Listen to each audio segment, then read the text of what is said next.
I'd like to call to order the Metro Council business meeting. Excuse me, we're starting. Thanks, much appreciated.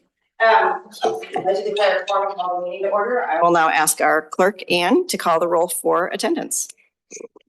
Good morning, Councilor Lewis. Present. Councilor Rosenthal. Here. Councilor Huang. Present. Deputy Council President Simpson. Present. Councilor Nolan. Present. And President Peterson. Here. And I believe Councilor Gonzalez will be joining us momentarily. Okay, thank you. We will move on to our public communication on non-agenda items. Anne, will you please describe to the audience our procedure that we will use for public communications? Yes, good morning. If you would like to share public communications, now is the time to do so. I will manage a timer to go off at the 3-minute mark, which you'll see on your screen. For those of us joining in person, you can sign up to testify by filling out a blue card in the back and bringing it up to me. For those on Zoom, you can sign up to testify by raising your virtual hand. You can do that by pressing *9 or using the raise hand feature in the reactions or the more tab. I will call your name or your phone number when it is your time to testify, and your time will begin when you begin speaking. I do not have any blue cards, and I have no one signed up to testify online. We'll give it just a moment, Councilor or President Peterson. And I think that's it. All right, seeing no one rushing forward and no hands raised, I will close the testimony on non-agenda items and move on to resolutions.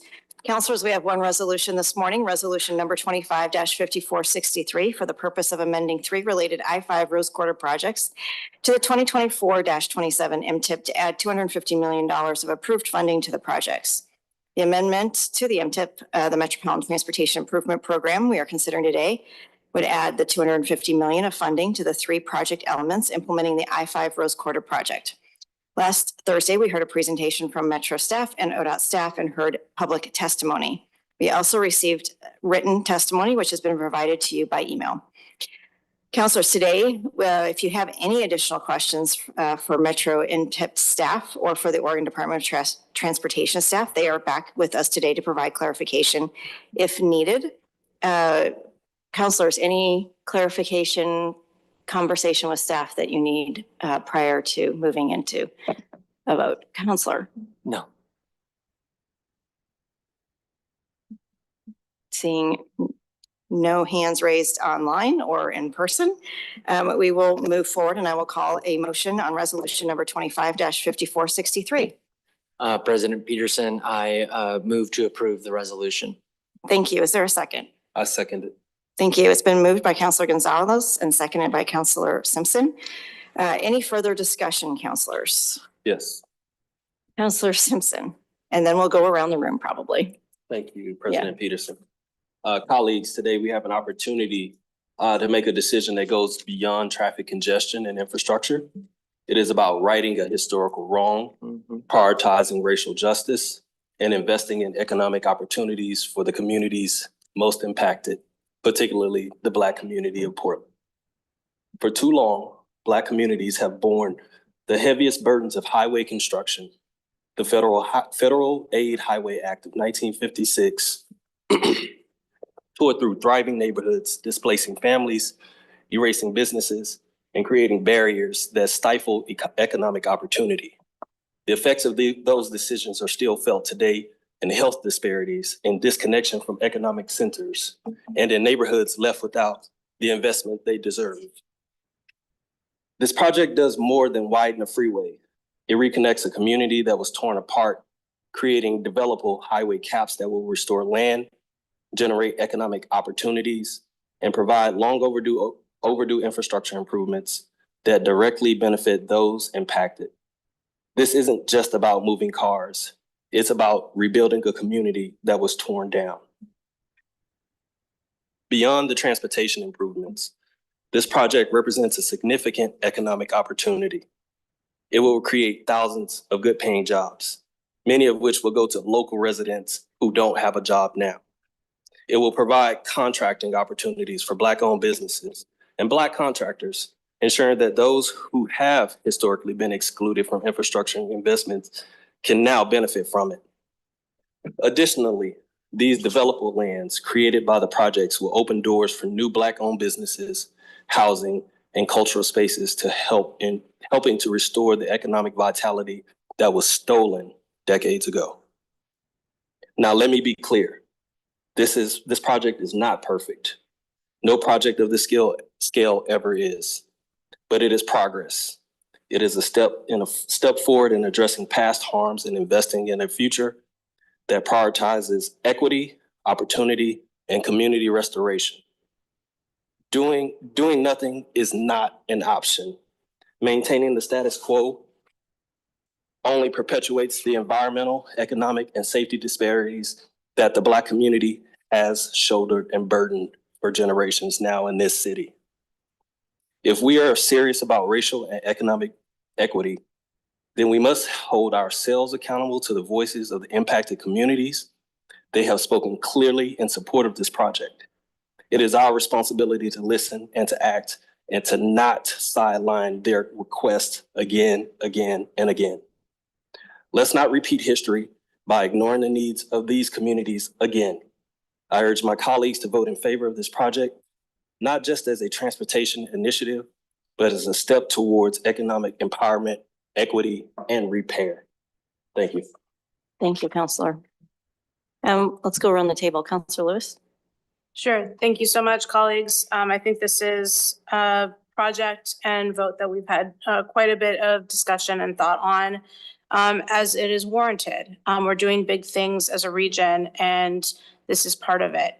In the testimony last week, we heard folks in support, we heard folks in opposition, but one comment sticks in my mind, and I don't have it word for word, but somebody said, staff at ODOT's trying really hard to do this. Well, that's remarkable that that was said in an oppositional statement. Staff at ODOT should be trying hard to do their job. And I think there are times that we struggle to see things move forward at the pace that we would like. So in this moment, I think it is incumbent upon us to get with the rest of the state, get with the opportunities of this project that we've been able to put our fingerprints on locally. But this is something we've been talking about since 2017. The region has moved ODOT so that we're looking at buildable caps that actually reknit the community and undo some of the harms of the past. But if we are going to move forward as a partner working on big things for the state, this is the exact moment where we have to move forward hand in hand with what we can try and put back together as trust moving forward with ODOT. Thank you. Thank you.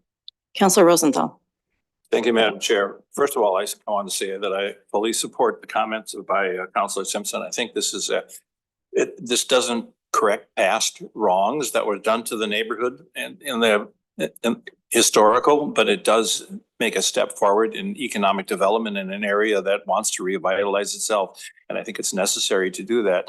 I also want to point out a couple of things that, to me, I always looked at this area and said, this is an area that no worthwhile engineer would ever have designed it that way. So to me, it's an area that needs redesign. It's bringing it back up to the kind of standards that we have supported on this council, which is basically 2 through lanes or 3 through lanes with auxiliary lanes for getting on and off to ease the flow of traffic. If the flow of traffic is eased a little bit, getting closer to a 45 mile an hour, it'll be reduced pollution as well as noise, and it'll be a benefit.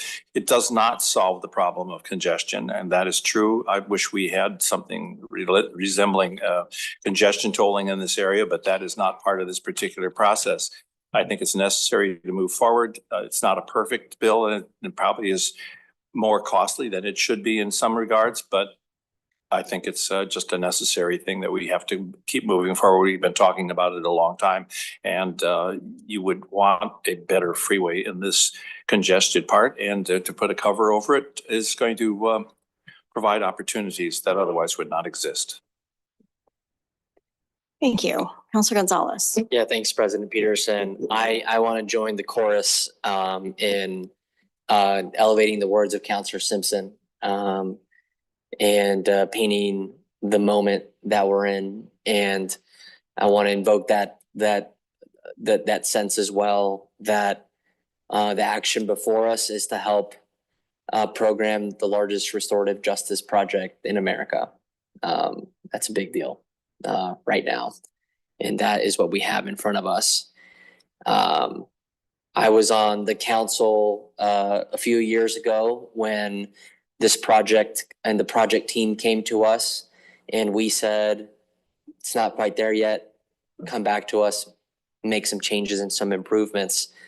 And a few years have passed, and we have this iteration before us. And I can say for sure that the influence of this council and of this region has helped mold a project that will achieve so many of our goals across the board. And I'm very grateful for all the partners that have worked on that. The investments in community, like have been mentioned, but also I think important to send a message to Salem and to DC that this region can and will build big, beautiful things. And we're going to bring people along with us to do that. So I'm just grateful for the opportunity to make some comments to that end. And I know that there's going to be a lot of work to continue to see this and many others through to the finish line. So it's going to take a strong region to bring resources and investment, and that responsibility is on us. So thank you, President Peterson. Thank you. Councilor Wong. Thank you, Madam President. So I've been wrestling with this MTIP amendment. I just want to be clear that I am deeply supportive of these great construction jobs and supporting Black business owners, as well as reconnecting the albino community. I believe in the power of community-led visions. So today I won't be voting no, because I don't want those elements to be lost. However, I can't get myself to a yes today either. I've never abstained before, but I really feel like we don't have the information or certainty to take an informed vote on all of phase one today. In another sector that Metro works in, supportive services and affordable housing, we have been taking local jurisdictions to task for spending money they don't have. Spending one-time resources on ongoing programs has put the region in a difficult position.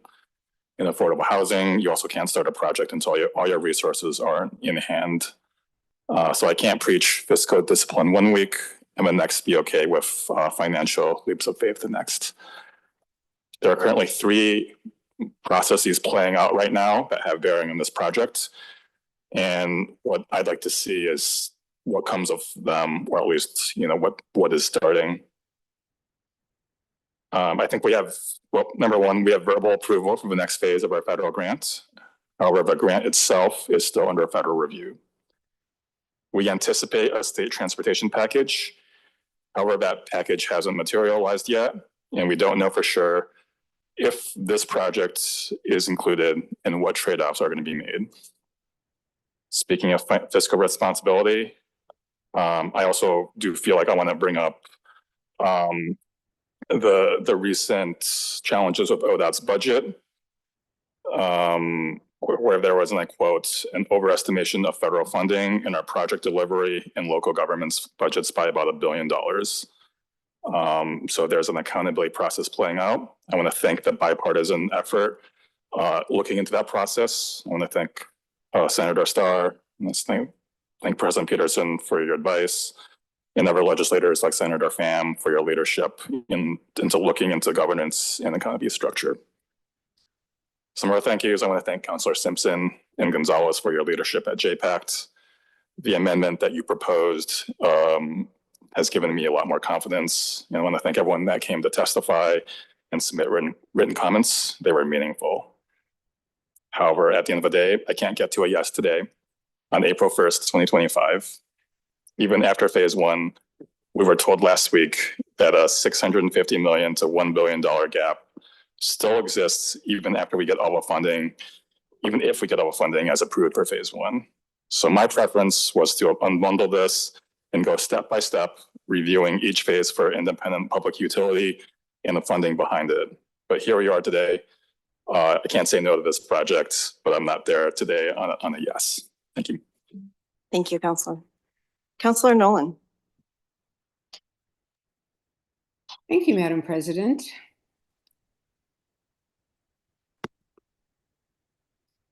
The brilliance of the democratic process allows people to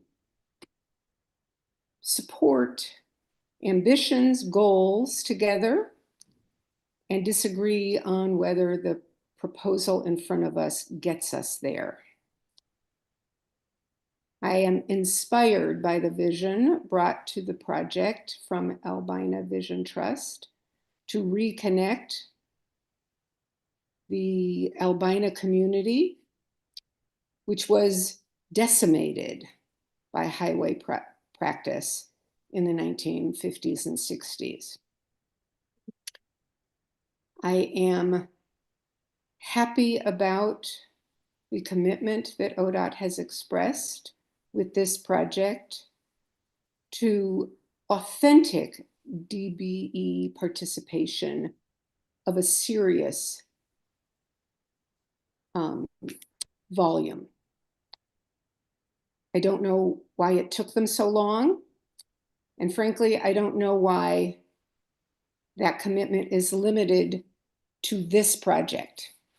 It should be a commitment that ODOT makes and that we should insist that ODOT makes on every project for the current STIP as well as the current MTIP. There is no reason it should be limited to this project. Highway design, highway construction, highway placement in many parts of the region and even the state have been destructive to Black neighborhoods and to neighborhoods of other BIPOC communities. I've concluded, after reading way more details about this project than I ever intended to, and listening to testimony, that if this project is completed, particularly if the highway caps are not completed, which I think is the most likely scenario now with respect to federal funding. Not that that's my preferred option or preferred outcome, but that's what I expect will actually happen. This project will instead bring net harm to both through traffic and the adjacent neighborhood. Within a few years of project completion,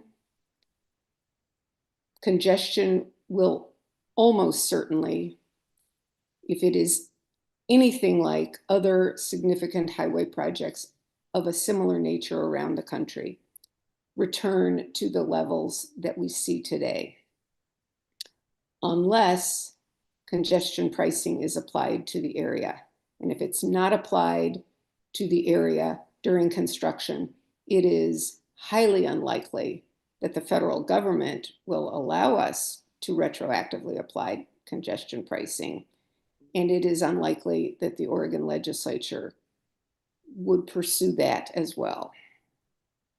I find a deep irony that this project pretends to repair past harms to the Black community in particular, BIPOC communities more broadly, that was caused by highway construction. And the solution is more highway construction. I don't think that will work as a reparation. During the construction, the project will inevitably send vast amounts of traffic to the largest concentration of Black housing and community in the region, which is out along I-205. Finally, I agree with Councillor Wong on many things, including his thanks to many people for their active engagement in this for a number of years, including my colleagues on the JPAC.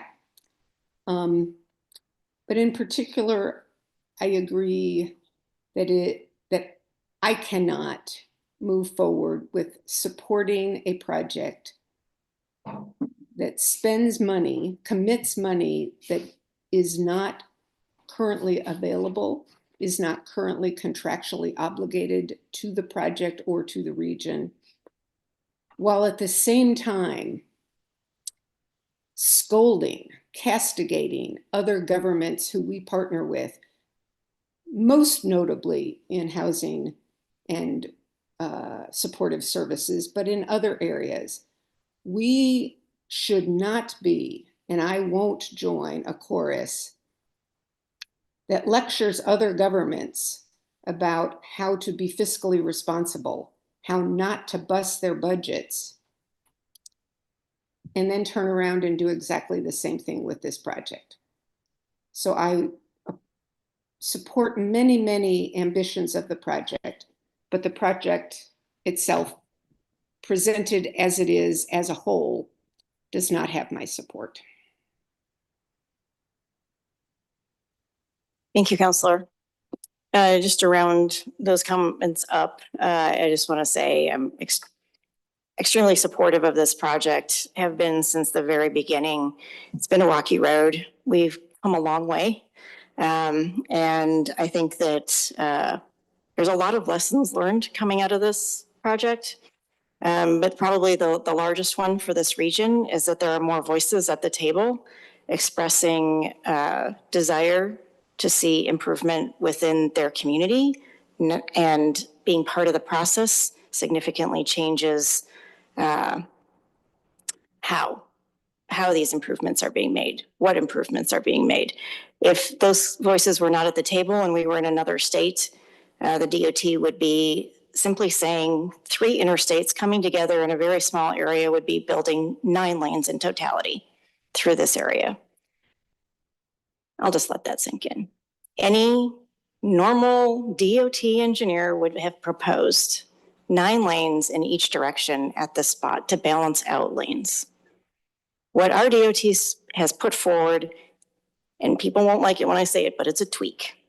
It's a tweak to give us another option in the future to be able to reduce fender benders, increase the safety in that way, be able to mitigate congestion in the future, but also be able to do things with the community in hand that they want, and this cap is part of it. And slowing down at this point would indicate to the state that we are not interested in the cap at all. There is no money that will be budgeted until there is money in hand. I want to be very clear about that. This is not something that we're giving permission to the state to go out and sign a contract that they can't actually commit to. That's what happened in other situations. That's why we called them out. This is allowing the project to move forward into the next step. So when the money is in hand, we can expressly move forward as quickly as possible. So I have said a lot of things about this project. I think Councillor Simpson, you eloquently summed up my thoughts on that part of the project. I think what we in this region need to start considering is not maximizing one variable despite all other variables, maximizing the benefit to one part of a community and not to all parts of communities. We need to be able to see that we need to have a balanced approach. And this is part of that balanced approach, is being able to see a little bit of work for the future of the interstate system and our economy, as well as a maximum benefit to the community it goes through. That is what I call an amazing amount of balance. And it was not easy to get to because it is not the way we normally do business. So I would just try to recognize that we are no longer in the 70s. We are not fighting that fight. That fight is over. The fight that we have now is to make sure that every project that we invest in, that we spend our time in, has a balanced approach that allows everybody to benefit, not just one part of our community. So with that, if there's no other discussion, Anne, will you please call the roll for the vote? Councillor Lewis, Aye. Councillor Gonzalez, Aye. Councillor Wong, Abstain. Councillor Nolan, No. Counselor Rosenthal, Aye. Deputy Council President Simpson, Aye. President Peterson. Aye, the motion passes. Thank you. With that, I appreciate all of the comments and the recognition that this is a hard project and that we as a council strive to get to as close to consensus as we can, but that doesn't necessarily always happen. And I appreciate the full perspectives that were put on the table. And I just want to say thank you all to sharing those and hope that we can keep going on a project that is so important and get all of the issues on the table. So I appreciate it. Okay, council, that was our business meeting. So I will adjourn out of our business meeting and begin our work session. Thank you, everybody, for being here and appreciate all the hard work. All right, we will move into the Community Connector Transit Study, Policy Framework and Vision Considerations. We have one work session today, and there's a lot of momentum in our region right now around community connectors like shuttles or microtransit, which can unlock more transportation access in the region and make transportation more equitable. Metro staff and partners are examining how this transit tool can help us get closer to the region we've envisioned for our future.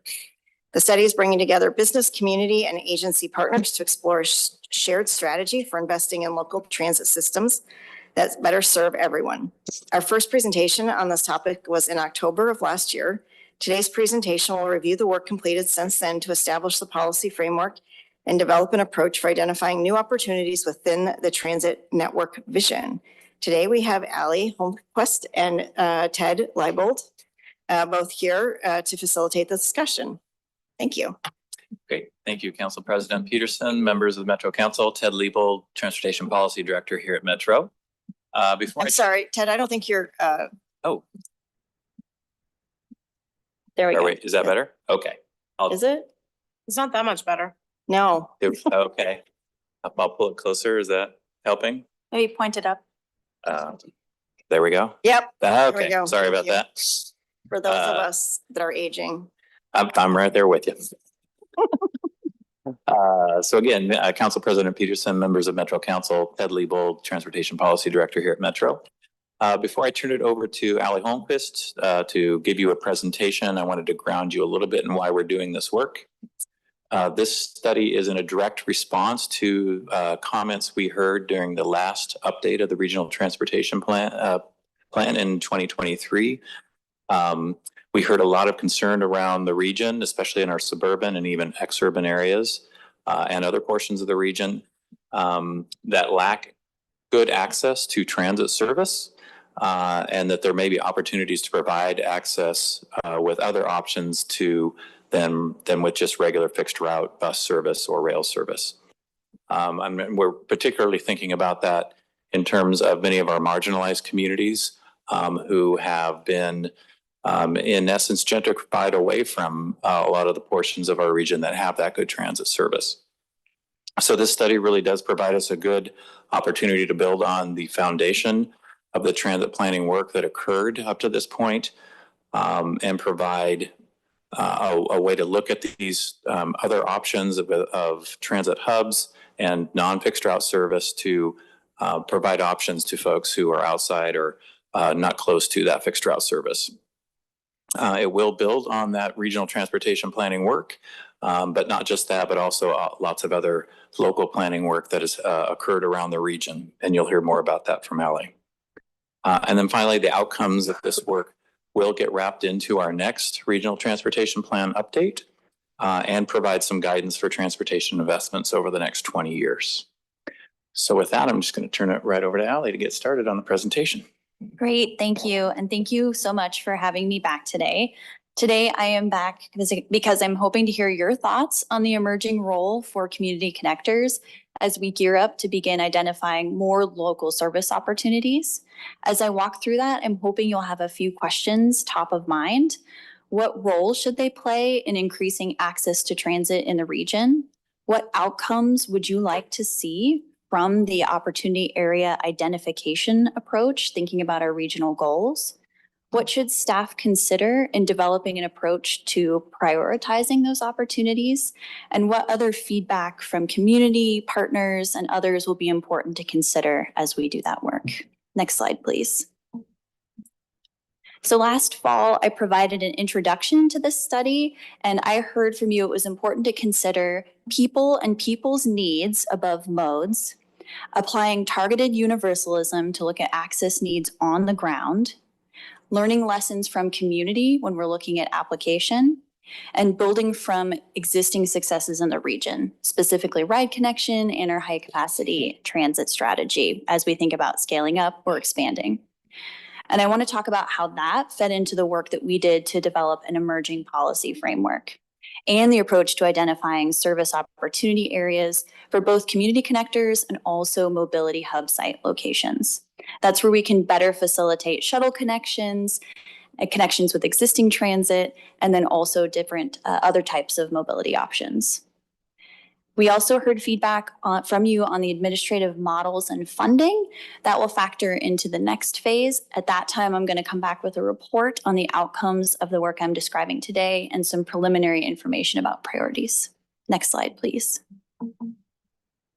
So first, we did go back to what we heard during the last regional transportation plan update from agency partners and community and businesses, and identified 4 needs themes that are on the slide here.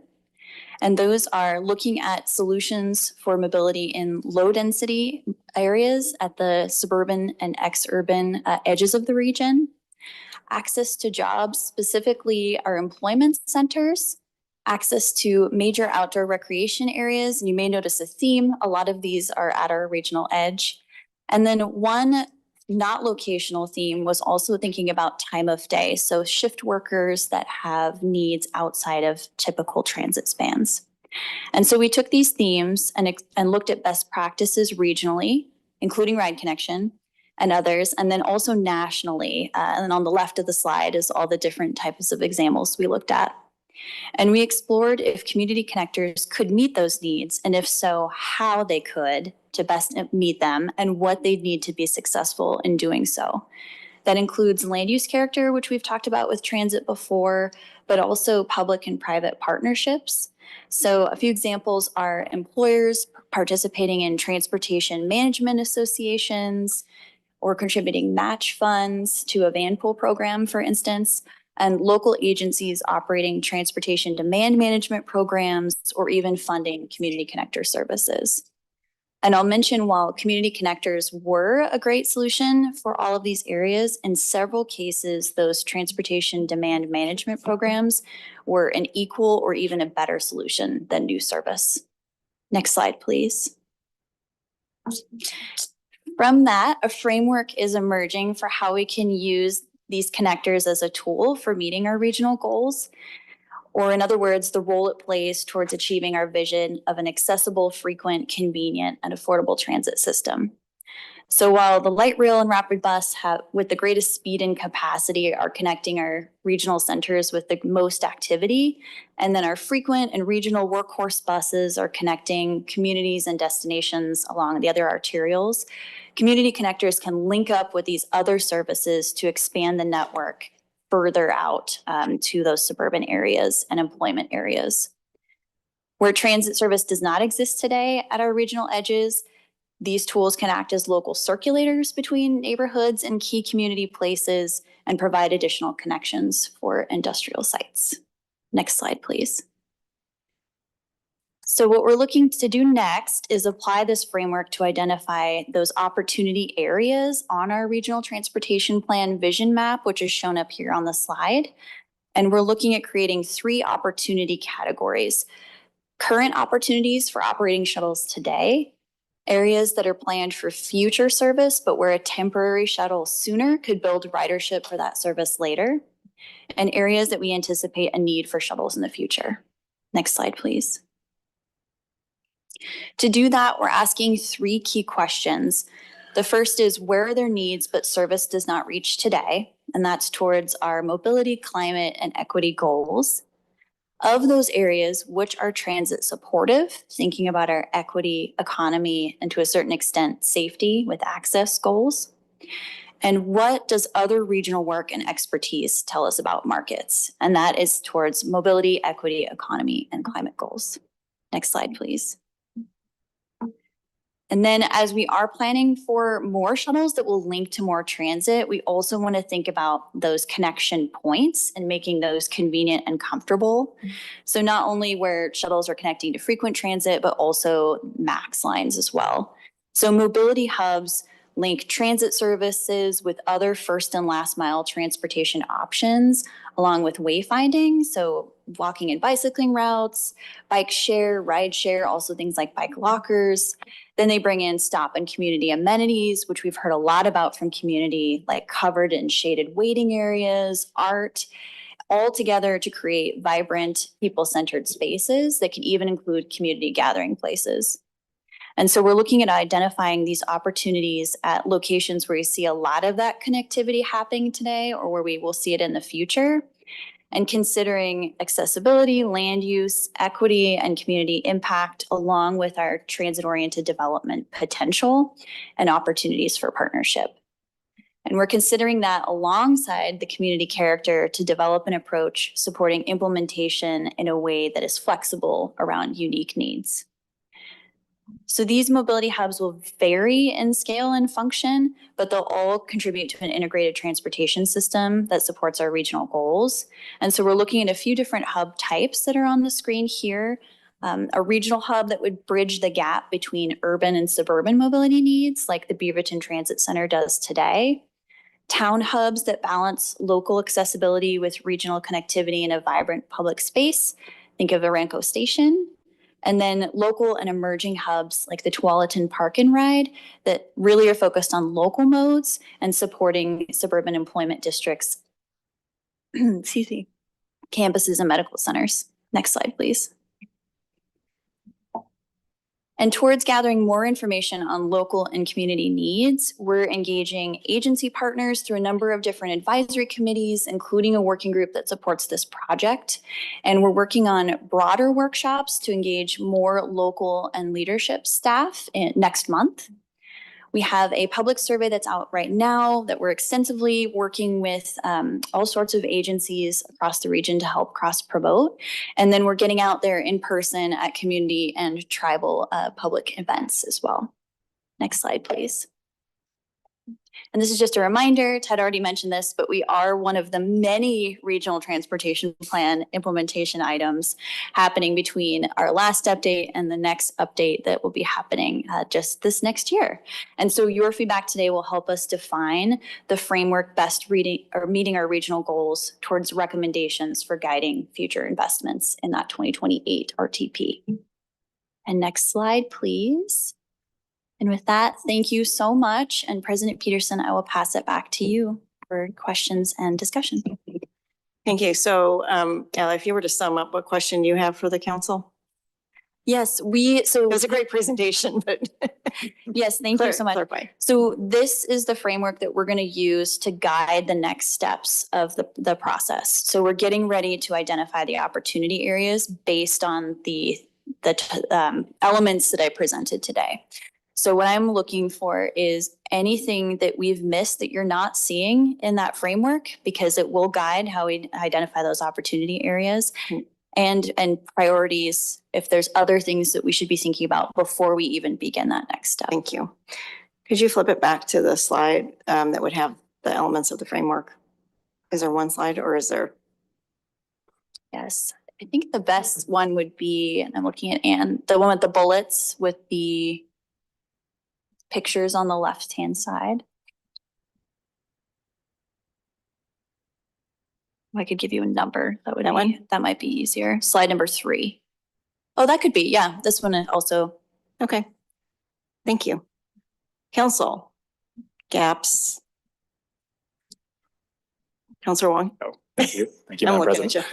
at you. Just kind of a quick clarifying question. Is this mainly focused on the physical infrastructure of each potential hub, or are you also looking at complementary programs like transportation wallets or other kinds of encouragement programs? Like, I guess it's just the physical aspect of it, or are you looking at That's a great however they question. might fit together. We have had that exact discussion because we, as I mentioned, some of those programs are actually better suited to meet needs than actual services.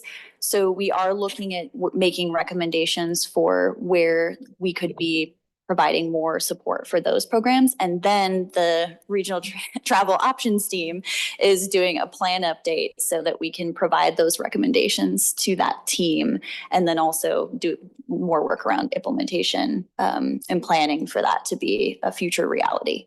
So we'll touch on it lightly, I think is maybe to sum up, and then let that team take So, it from there. yeah, just to clarify, so when you're talking about transportation hubs, it's all of that, the programming and the infrastructure.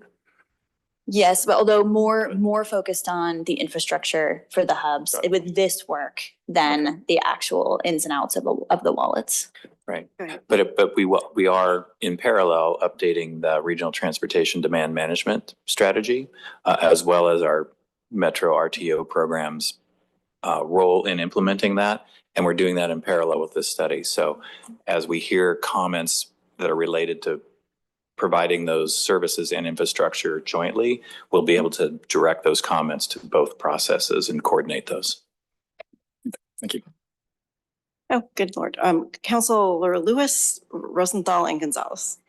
Sure, thank you so much. In terms of looking at the gaps and looking at the services listed in the transit gap analysis from Parametrics, I think there's something a little wonky with the formatting. So it looks like we're preferencing hospitals in a weird way.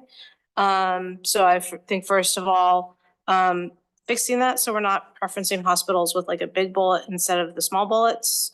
Also, hospitals and regular access clinics should be on the same kind of basis, because I think the majority of folks get their regular healthcare not in a hospital, but actually in a clinic. Other things missing from that list include childcare. It lists social services, but doesn't actually have detail there. And I think it would be quite important to really put a focus on clinics, safety net clinics, shelter, and food banks in particular. And then we talk about major employment sites, and I think major employment sites have been phrased as a major employer.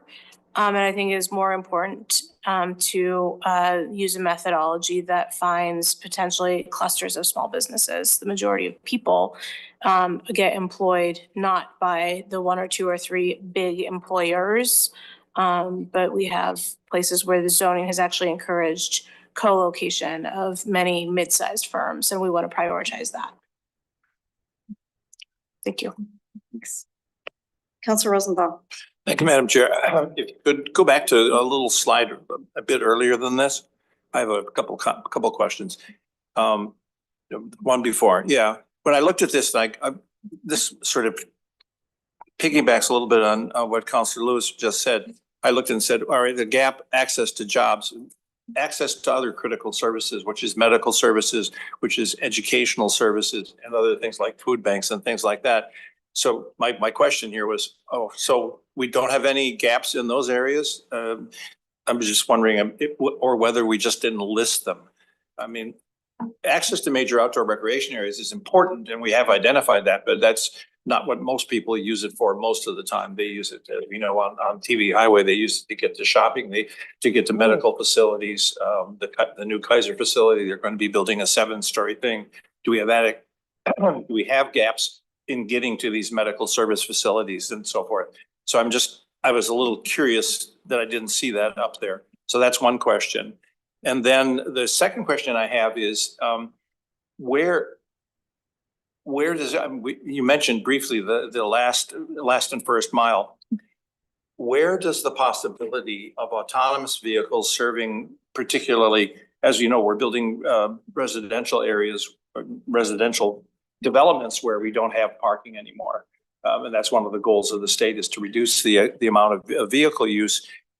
Have we looked, or will we be looking in any specific sense at the use of autonomous vehicles there was a recent presentation on television about development in Phoenix where they just have these vehicles available for people to get to and from their fixed route. And I'm thinking of particularly of an area that is going to be opening tomorrow, which is on Boone's Ferry Highway, where the people there could use easy access to both the downtown Tualatin as well as to the Argyle Square area. Are we looking at that possibility?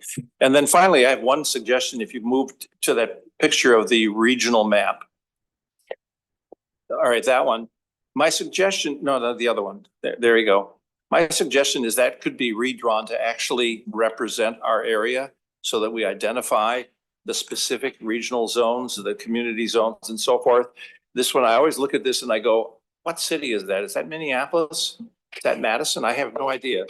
I mean, just to make it a little closer to what we actually have, because you have this little nature area way down on the corner.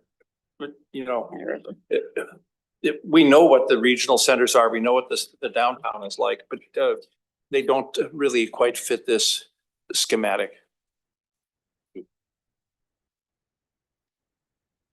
Thank you so much. And I'll start with the first question on the community places. Thank you for pointing that out on that slide.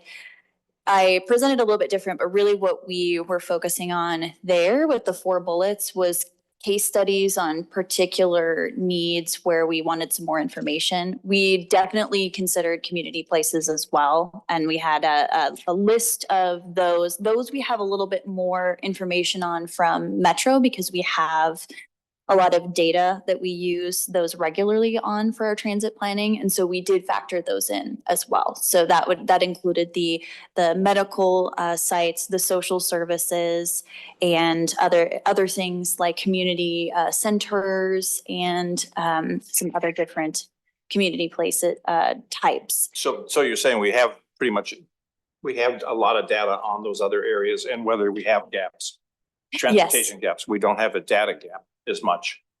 Yes, and some of these 4, it's a little bit more of a challenge to solve. So we focus the case studies in figuring out the ways that we could best be successful. But we also knew with community places, we have a little bit more information on how to do that best. So those are included, and thank you for asking that because they definitely are there. Although to Councilor Lewis's point too, there's some work we can do. To the second question on autonomous vehicles, we haven't focused on autonomous vehicles specifically, but one thing that we've been talking about in the mobility hubs is car share and ride share, and I mentioned the park and ride, so that especially in our edges, there are a lot of people that are still accessing transit via a vehicle that needs to park or at least be using the curb at some point. And so we have been talking about the role that does play in some areas and how that could be in the interim used for that type of use, and then in the future could maybe be transit-oriented development if things change in the context. But so we've been thinking about it more from electric vehicles, the kind of zip car, or, Uber and Lyft standpoint, but that could also serve autonomous vehicles. Would the region be ready in the future? And then the third question was about Boone's Ferry. I took that down as a note. That area is one that we are looking at right now. So I will have more information to share on that specifically next time, but I took it down as a note too. Okay. Councilor Gonzalez. Thank you.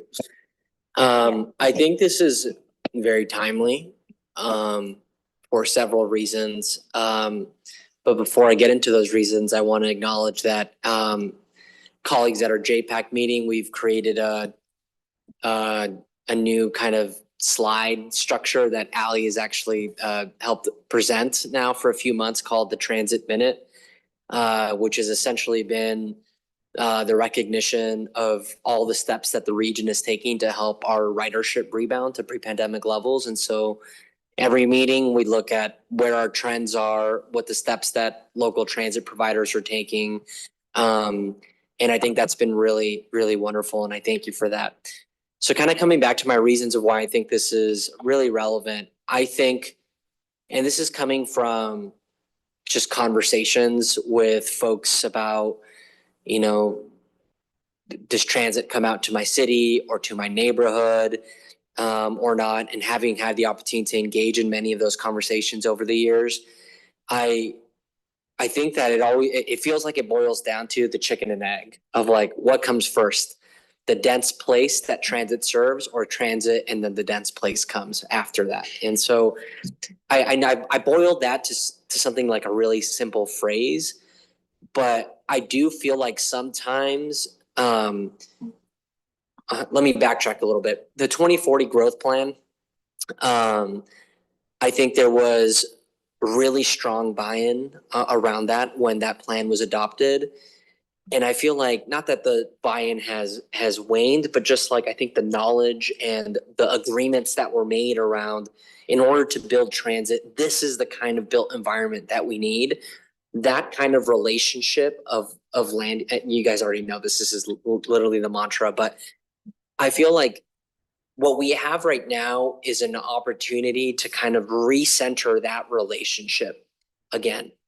If you live in a part of the region, we want to serve you with transit, but also your county or your city, this is what they can do to help facilitate more and more and more. And I'm saying that because although it might sound really basic, I do feel like sometimes we're not connecting those dots as much as possible.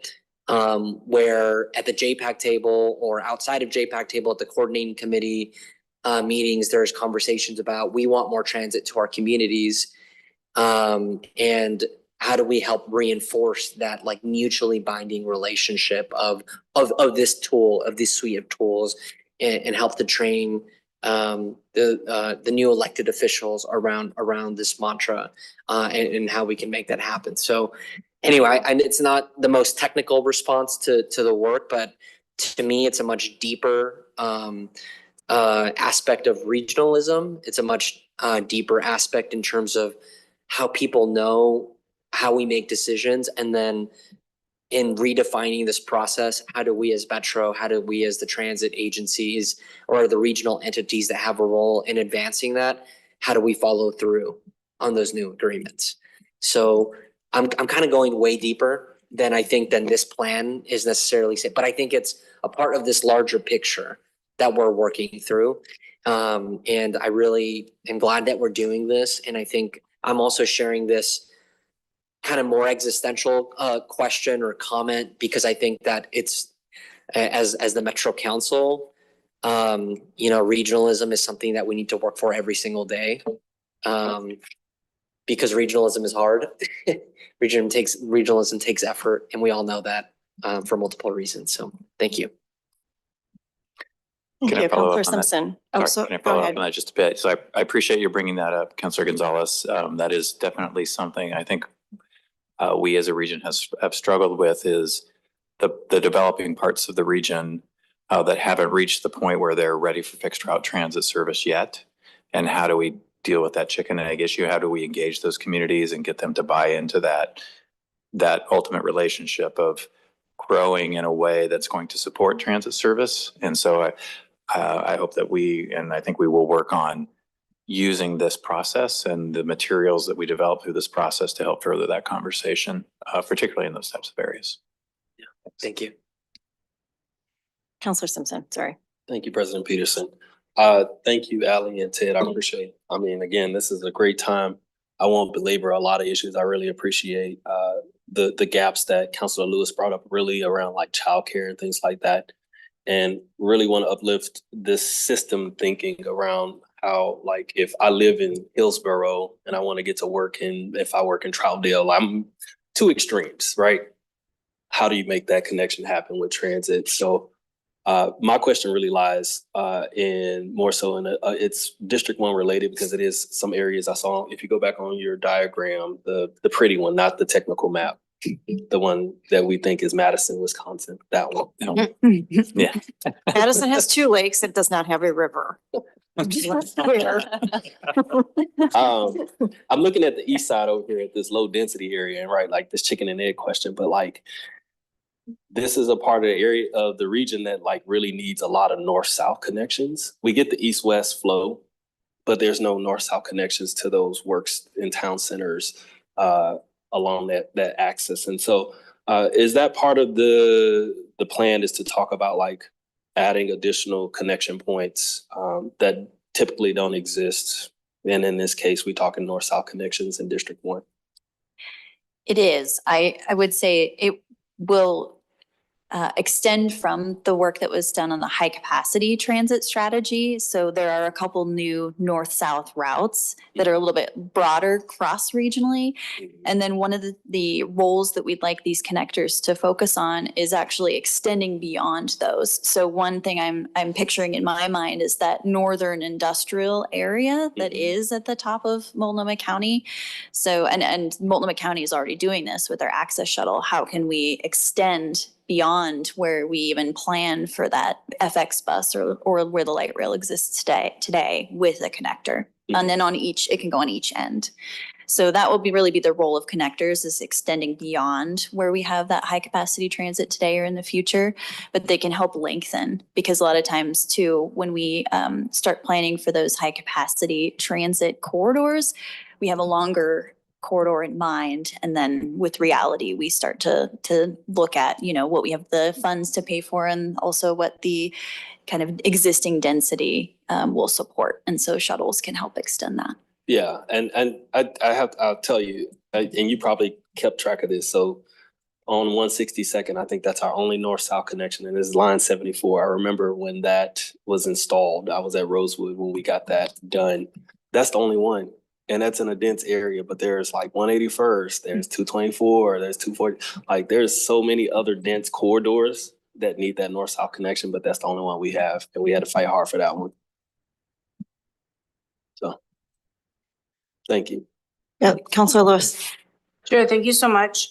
So bringing us back to this map, wherever it is with that weird river that is flowing the wrong direction. So How do we know? Is that a ChatGPT map, you know?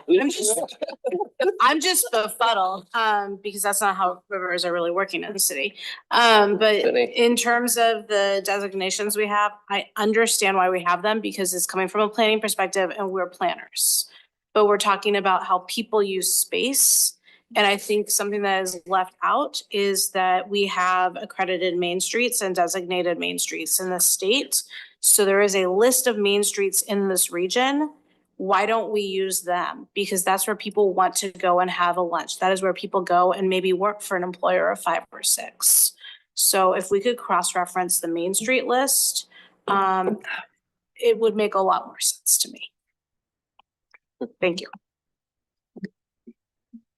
All right, just to round it out, did I miss the education centers? If I did, I'm fine, but did I miss education centers? Were they in the list of? They were, but destinations? it was in the list of community places that wasn't well defined. Okay, all right. Because in my mind, as I think I said before, these shuttles that we have need to operate at different times of day for different population needs. So whether that's a commute or whether that's seniors or whether that's getting kids back and forth from baseball practice, for instance. I guess I just have a practical question. We know that we don't have these because there has been difficulty defining them and making them cost effective with the unions. My question is, what are we as Metro doing now to start that conversation with the ATU, to bring them along in the planning process, and also to work? We're not there to negotiate with ATU on behalf of TriMet, but we are there to bring them along of why this is important and to make sure that that's not an issue by the time we get to the point where we're actually piloting programs and giving money from the RUFA or something, right? So I guess none of it's going to make any difference unless we start that work today. So if you need help with that, I would volunteer. to make that connection and start that conversation and bring them in so that there's no feeling like they were left behind. Appreciate that. Thank you. And then separately, I know we're doing a lot in getting ready for the next RTP. You mentioned some of them. The one that I'm always chagrined is off the list is express bus service. And we have missing elements of a complete, utter hierarchy of transit in this region, and we have always shied away from express bus service. And I would love to see if we could have that conversation leading up to the next RTP. Okay. Yeah, let's talk about, I think as we talk about, come back to you with the scope of work for the RTP development.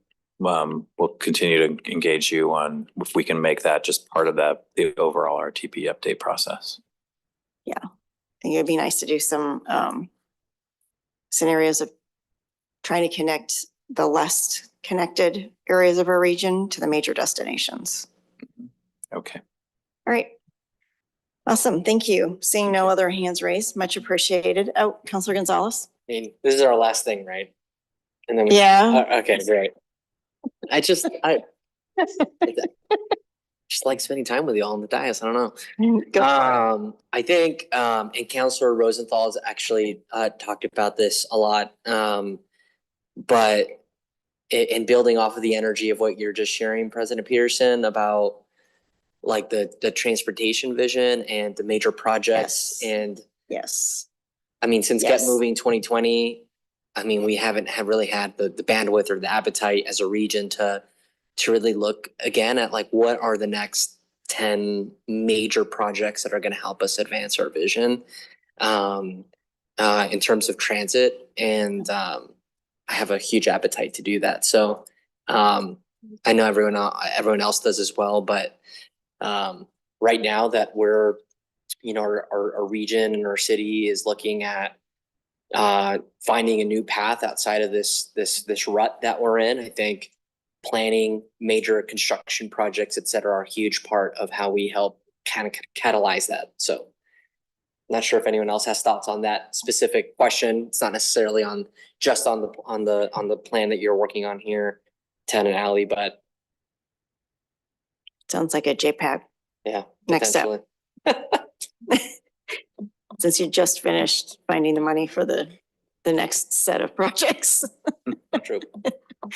And congratulations on that to all of us. Well, it's public comment, so we'd like the public to let us know if they think about the methodology and the allocation. So. Yeah. Okay. Awesome. Anything else? All right. Thank you. Much appreciated. Thank you. Good work, Allie. Appreciate the Move on to Chief Operating Officer Communication. Good morning. Good morning, Council President Peterson and councilors. For those wanting to get out this weekend and enjoy the forecasted nice weather, or just wanting to get your hands dirty and run off some energy, Parks and Nature is hosting a Stewardship Day at Scouters Mountain Nature Park in Happy Valley this Saturday, April 5th from 10:30 to 1:30. Participants can help with planting, spreading mulch, and removing invasive plants.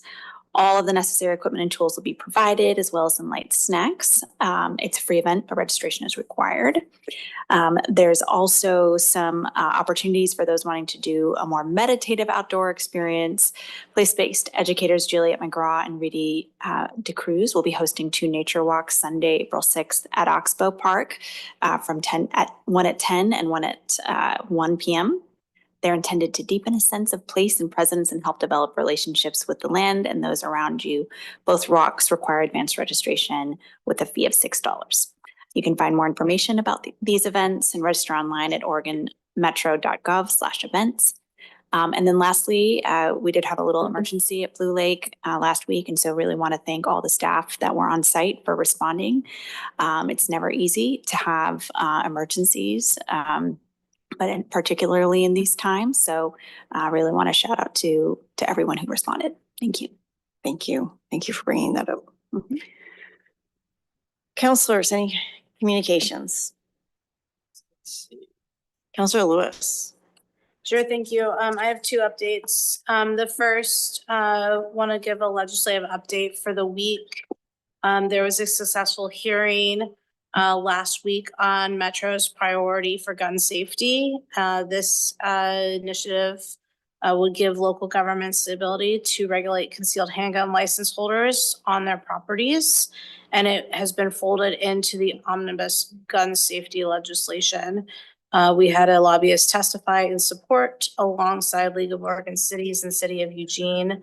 The bill has been scheduled for a work session on the 3rd, and staff anticipate that it will move out of committee. So that's big progress on a legislative priority that I believe we've had for 4 sessions now. So congratulations to the lobby team for that level of progress. My second update, speaking as a JPAC counselor, out of some of the discussions that we've had, I think it's important to air a little bit more broadly and publicly. With RUFA, we're obviously moving forward into public comment period with a package and set of projects that really does span the whole region. One of those projects includes Burnside Bridge. I want to express some dismay with us having moved forward on Burnside Bridge as one of those priority packages, priority projects in the package, only to literally, as we were taking that vote, see statement come out from Multnomah County around the timing and significant, not days and weeks, but months and years level of construction delay for Burnside Bridge. It does not feel like a good partnership. That caught not only those at the table who are decision makers by surprise, but also our staff. And I think as we, as a region, try and be a good partner, we need to all be on the same page about what partnership means. It doesn't mean that there aren't unexpected bumps in the road. I would still be moving Burnside forward. You know, this opportunity, we do 3-year cycles, but we only do bonding packages every 15 or so years. This is about trust and communication and using the process in good faith. So that's a broader conversation that I think all of us as counselors need to be engaged in.